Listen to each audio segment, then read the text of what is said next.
just want to give a shout out to our crowd, our students. It was second highest student attendance in school history outside of our game last year versus UCLA here. So just really excited to have our players have the opportunity to play in that environment. Certainly the crowd helped so much especially when we were trying to really impose our will defensively and take advantage of our speed and our ability to defend full court, and that was really kind of the difference of the game. Our ability to create pressure and turnovers and have them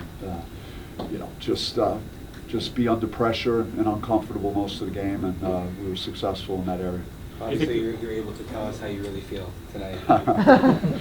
Chris, I'm glad that you remembered the statement this time because we had to go over it. I'm sorry, I blacked out in that presser. I don't even really remember what exactly I said. But everyone did well today. All 13 participants were on the floor.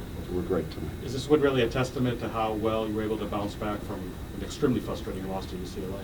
I was very concerned about this game because USC has dealt with a lot of adversity this year, and hats off to their coaching staff for their ability to get their guys to play. I mean, they played a winning game at Colorado 2 games ago. They were up 13 at half. It was a 1-possession game with 4 minutes left, and then they stayed in the game in Arizona, which is not easy to do in that environment with the team that Arizona has. So, and they've lost very key players, and they've still they're very competitive. So I thought it'd be tough because I was wondering about how fragile we could be with our psyche after a loss like that and what it does, the frustration, feeling devastated, feeling your confidence shaken, and all those things that happen when you lose in that way. So, but I'm happy we had an extra day. It's like usually we're in the Thursday, Saturday routine. I think having the extra day in between certainly helped us just pick up the pieces after a hard loss on Wednesday night. Coach, was there a concerted effort how did you address, let's not talk to the refs, not saying, because it seemed like you guys played under pretty good control all night tonight? We tried to talk about there being almost a zero tolerance approach to any communication with our opponent or the officials, and I said it starts with me and then it goes right down the line. Now, I didn't really follow and set the appropriate example, and I had one little outburst, but otherwise I thought the guys were very composed through most of the game and just focused on playing basketball. Coach, what were your thoughts on Salabunga kind of late in the first half, kind of an X factor? I think 9 points, 9 offensive rebounds. What were your thoughts? Yeah, he was terrific. I mean, this game meant a lot to us, and I think we circled the wagons with a tough loss Wednesday, and he kind of symbolized just how I think the guys approached the game. Just he was relentless, just going after the ball. If he missed a shot, he was the first guy to be there to get it again until he completed the play. I've never really looked at a stat sheet, I think, in all my years of doing this and seeing a guy have 9 offensive rebounds at halftime. And even like Frankie's 6 steals at halftime, they were just like things that just are very reflective of effort. And Bryant isn't the tallest player. USC had a couple of bigs that were longer, taller, more athletic, and Bryant really wanted the ball, just went after it really hard. After shaking off that tough loss on Wednesday, how do you ensure that this momentum carries through to the Oregon trip next week?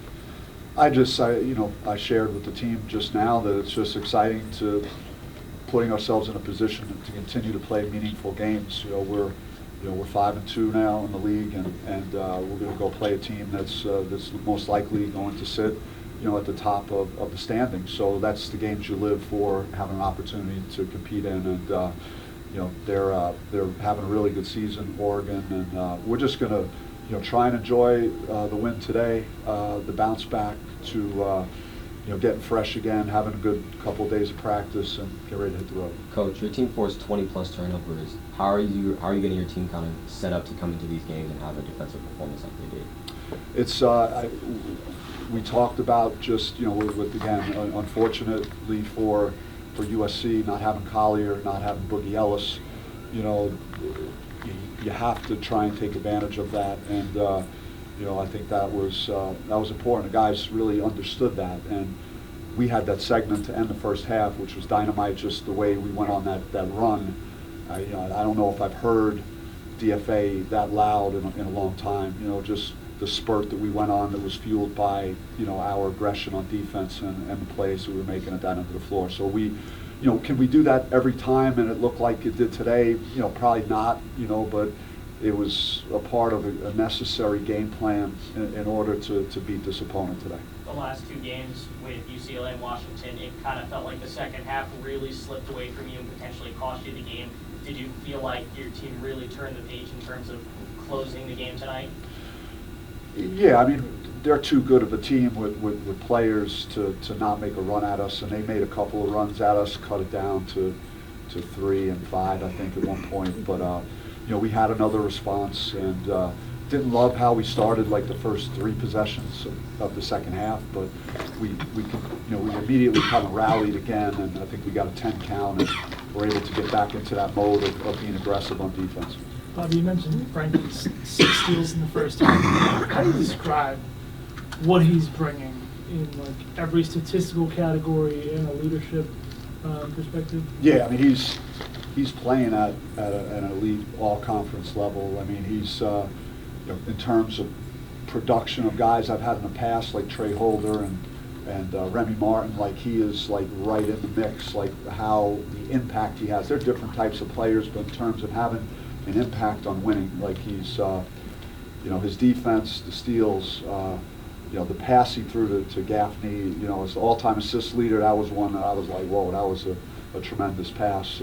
His dunk in the first half looked like, you know, Derrick Rose out there. Just, you know, so he's really stepped it up to another level, and he's kind of has complete control of his game out there too. He's really just running our team and making winning plays out there. How does his play spread out through the rest of the team so that they can meet that level? Yeah, it's you know, when he plays that way and leads the way he's been doing and playing both ends of the floor, it's contagious. And you know, it's exciting to see this come together and see these guys playing well together. And because you know, I think it was there, it just hasn't always been there and complete. But even a guy like Jamiya Neal today was you know, 1 rebound away from a triple-double. Really got some big defensive rebounds in this, late in the game, and you know, had a really solid game on offense. So we're seeing multiple guys play well, and that's exciting.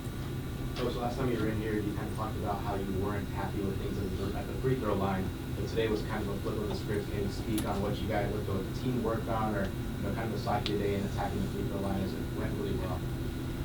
Yeah, you know, Bryant made his free throws. Well, let's look at the free throw line. Jose 3 for 3, that was great. Bryant 5 for 6. Frankie 3 for 4. You know, Sean would have made one, but we had a lane violation, so that was tough. Adam, he can't miss. He's not allowed to miss free throws. He's too good of a shooter, so I'm going to be mad at him. But that's it. That's all I got for free throws tonight. Jose, kind of heard fans were chanting your name kind of towards the end of the game. How does that make you feel? Fun. You hear Jose, they get you going, turns you on, it turns you to another level, more energy. Have you ever played in an environment like this? Yeah. I've been in college 6 years. Can you kind of talk about the bounce back, and obviously that was a tough loss to UCLA, and the way you lost in particular, and just kind of how you guys regrouped and turned in a really, really good game today? We just went in, next game mentality. It was a tough one to UCLA. We can't really comment on that game because we thought we won that game, but we really didn't win the game on paper. So like late in the game, you guys had the 11-point lead, you got cut to 5, and you guys really came back and resurged.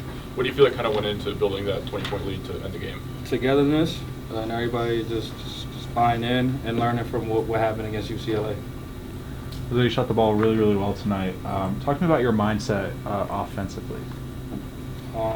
If it's a one-on-one matchup and people are like trying to get the ball out of my hand, find the open guy, and if it's one-on-one, I don't think there's probably nobody in the country that can stay one-on-one.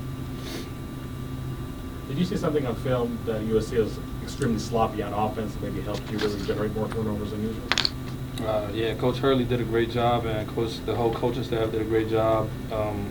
They watched the Colorado game. Colorado pressured them and flipped the game around, and that's what we did. They had like 15 turnovers at half. We just flipped it around. How did you guys describe the enjoyment level when you're getting out in transition as much as you were like that? We don't really want to run half-court offense if we don't have to, so we'd rather get out and show our athleticism, show our talent, show our skills. So defense is offense for us. That's what we preach. There's no better way to score than getting out in transition, getting steals, getting stops, and getting out quick. When Brian's getting active like that, go with Jose, when Brian's getting active like that, how energizing is that for this new roster and squad? That's good. He an energy player. He don't really realize how much of a big piece he is to us. He had 9 and 10 at the half, and just that's monstrous. Like, he basically won the game for us at half, if you really want to say it like that. Jamiya, you had a dunk late in the second half that really put USC away. What was going through your head in that moment? Get 2 points. I wanted to try something else, but Coach really don't like when I get flat. Just get 2 points. Jamiya, you talked about running, not running half-court offense, getting out in transition. Why do you guys feel like that's something that you guys prefer to do? Is it to athleticism, your play style? What's kind of the reason for that? Yeah, we're all athletic. We all can make plays in the open court, as you can see. So I think it helps us, and I think we all look good when we do that. We share the ball, and we don't really care who's out there getting the bucket. But again, when the ball gets moving, a lot of guys can't keep up with us when we're going in transition. Jamiya, before that UCLA game, you were talking about letting the game come to you. In that first half against UCLA, it kind of seemed like that was happening up until those fouls hit in, and you guys kind of lost your mojo in that sense. How do you think you guys did a better job of that in this game? Like I said, just letting the game come to us. I think we just get what USC was, or take what USC was giving to us, and they were sloppy with the ball. They don't really have a lot of ball handlers, unfortunately, because of injuries and that type of stuff. So we had to use that to our advantage. How do you guys prepare going into these games on the defensive side of the ball? It's a lot of film watching or breaking down your opponents before you play them. What goes into the week preparing up for these games to get stops on defense? We usually just do what we always do at practice, and then about a day before, the coaches come and scout and film and what we're going to do for the week. So then we go out there the day before and try some different schemes and that type of stuff on defense. But it's really the same thing. We try to pressure everybody. So unfortunately for them, they had it a little worse than everybody else. You guys have struggled the last 2 games to close things down and put people away. Was there anything different here where you had kind of told yourselves, okay, we got to do it, we got to throw it away right now? We just learned from our mistakes, basically. The UCLA game, we couldn't put them away. They made a run. The momentum shifted, and this game, I felt like we just learned from our mistakes, and we closed it out. How do you guys carry this momentum into the Oregon trip? Going for first place, winning the league, last year of the league. That's what we're going for. Jose, you mentioned the word togetherness today. What can you speak on, even the additional pieces to you 2 guys like Adam and like Alonzo, who had a really good game today, on how better it is just to kind of play together? I think we since conference started, we've been playing more together. It just depends who night it is. Like if it's his night, we're gonna go roll with him. If it's Frankie's night, we're gonna roll with him. It's usually 2 and 2 split it. Today it was 4 of us, so we're gonna be hard to beat if it's like that. Frankie's top 5 in the country in steals. I don't know how much either of you ever have to deal with him guarding you at practice. It's annoying. I was gonna say, how do you describe what he is defensively? Pest. Yeah, he's smart with the way he reaches. A lot of people think he's just out there playing, but he actually calculates when. He'll tell you, like, I'm going to wait till he bounces the second time and I'm going to try to swipe. Or if he does this, I'm going to poke this way. So he really knows what he's doing. It's just the type of guy he is and the IQ he has for basketball, that he knows when to steal the ball, and that's why he's so good at it. How does going up against him in practice make you better in a game? It does, but Kobe stripped me one time today, so I was mad at myself as I go against Frankie. Frankie put up 6 steals today. That's unheard of. It definitely prepares you for pressure, because if a guy like that who's top 5 in steals, you're playing him every day, then you're not worried about anybody else you're playing pressuring you because you're used to it. One of the most important parts of defense is that communication. How do you feel like in a game like this, that all came together and was showing your progress on that side of the ball? Communication is always key for defense because it's a lot of going on. Basketball is a game that you have to do on the fly, and so you have to talk and communicate in order to be successful. And I think we do that on defense a lot with the switches and veers and peel-offs and a lot of different stuff we do on defense, you have to communicate to be successful. Jamiya, talk to me a little bit about the environment that DFA brought today and how that impacted the game. Yeah, that was great. I hope it's like this every game for the rest of the year. We won't lose. I It was appreciate like when that. everybody comes out and supports us, and that helps us. You know, if they're out there cheering for us, then we're gonna go hard for them. With you guys both in the starting lineup and being able to get on the court as super as the tip is being started, how do you guys feel when that goes off and you guys are like seeing the crowd and it's this kind of environment like it was today? To me, it's regular. I've seen it before. Maybe for him, it's a little different. I like it though. Yeah, you love to see your fans happy for you. When I got the dunk, everybody was loud, and it was good to look around and see everybody cheering and see the arena filled with fans. So I love it. What's your reaction to the boos that Bronny was getting every time he had the ball? I mean, I guess that just comes with the territory. I'm sure he's used to it now. He's been in that spotlight his whole life, and he handles it well. So I respect it. And like I said, it really does nothing for me, and it probably does nothing for him either. It's just what it is. What did you guys think of him as a player? I think he plays the right way. I don't think he forces it. I think he's out there just trying to figure out his way. Their team is kind of struggling right now, maybe for identity or whatever, and they're missing players and they're hurt. So I think he's doing the best he can right now. Describe that feeling when Frankie gets a steal. He seems so willing to, give the ball up. Does that give you extra motivation to get down on the court? Everybody like that though. We all willing to give it up, not just Frankie. I feel like when he gives it up, we gotta get him an assist, but it could look good on the box score though.